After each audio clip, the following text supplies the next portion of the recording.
Hi, everyone. I'm Holly Howard, and I'm here to talk to you about how to provide your geospatial data to improve Google Maps.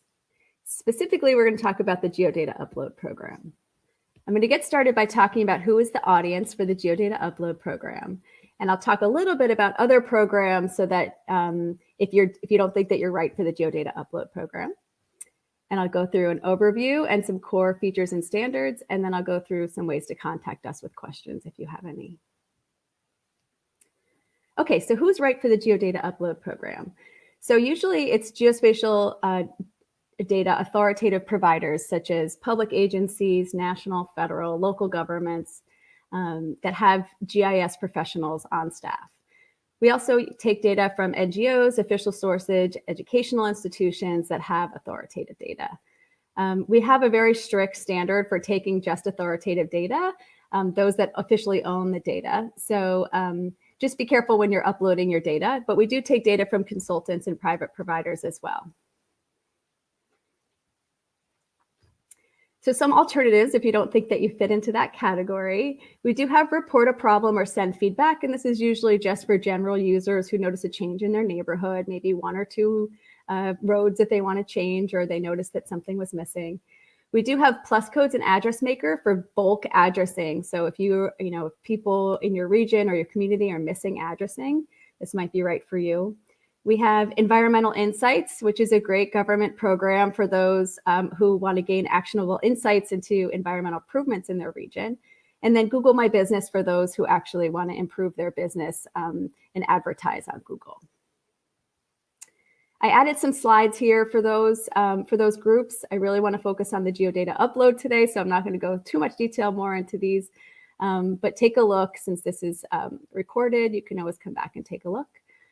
Send feedback into Maps, Address Maker, there's the address.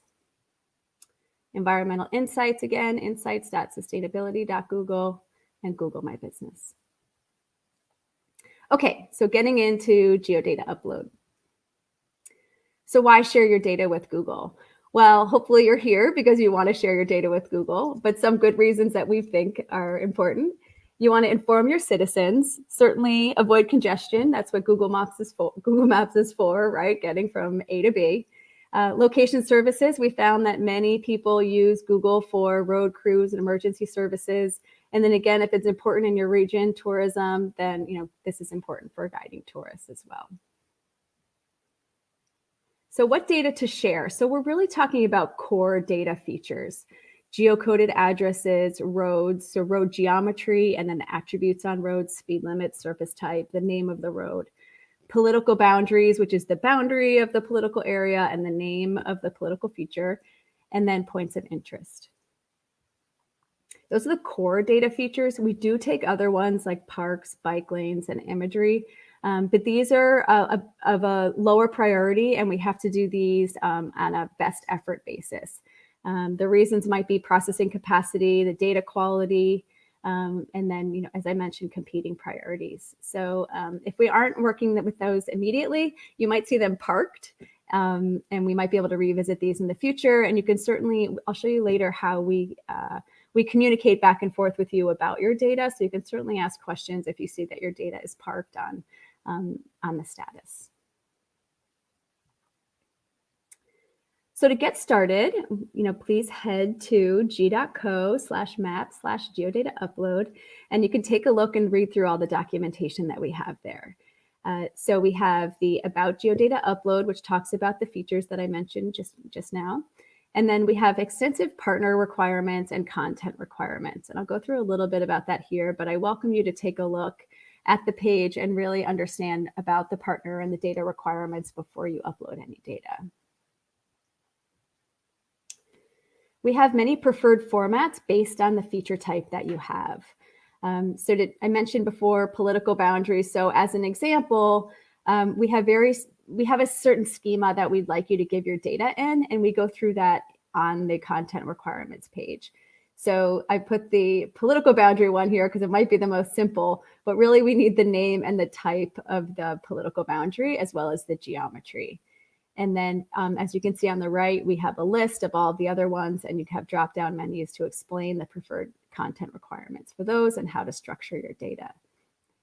So for acceptable file formats, we really appreciate shapefiles. It's our most preferred. There are instances where we'll take other data type, other file formats, and that's explained here as well. So once you've read through all of the content requirements, we welcome you to set up an account.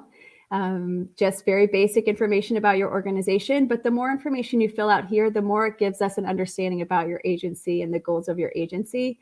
As I mentioned previously, we don't take data from non-authoritative providers. So this information gives us accountability for who you are and the fact that you actually own the data that you're uploading.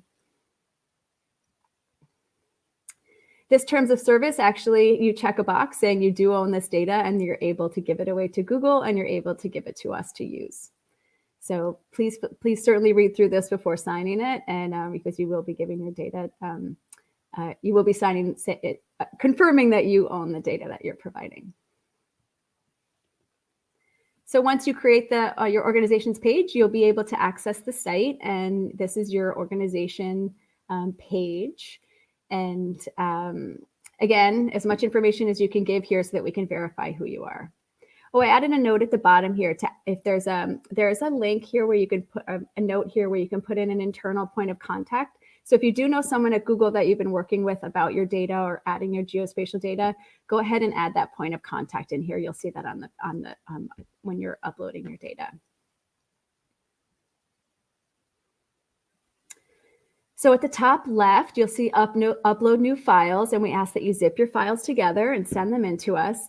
There is a point there that I'm pointing out here in the description example, and it's really helpful if you could explain your data as much as possible in the description. Something like if you're uploading a whole bunch of roads for your town, if you could explain maybe what percentage of roads you're expecting to be if you're asking for a modification of roads or to add new roads, or really you just want to focus on the road names that we're uploading, it really helps us be more efficient on adding the data. I bring up roads because roads has been a real challenge for us. They're very complex, and it's quite difficult with the arbitration to kind of decide whether or not the road name has changed or not. And so the more information that we have in the description about the roads really helps us as well. So I'm adding a little bit here with the roads. So if you could package your roads and geocodes together so that it really helps with the linking of the addresses to that road. And then again, just adding any information you have in the description box is helpful.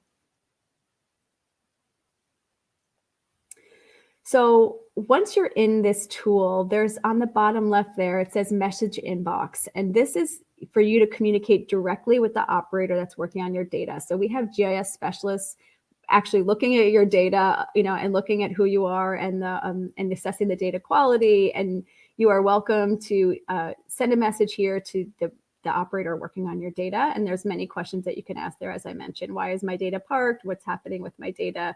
And they'll actually contact you as well if there's some problems with your data.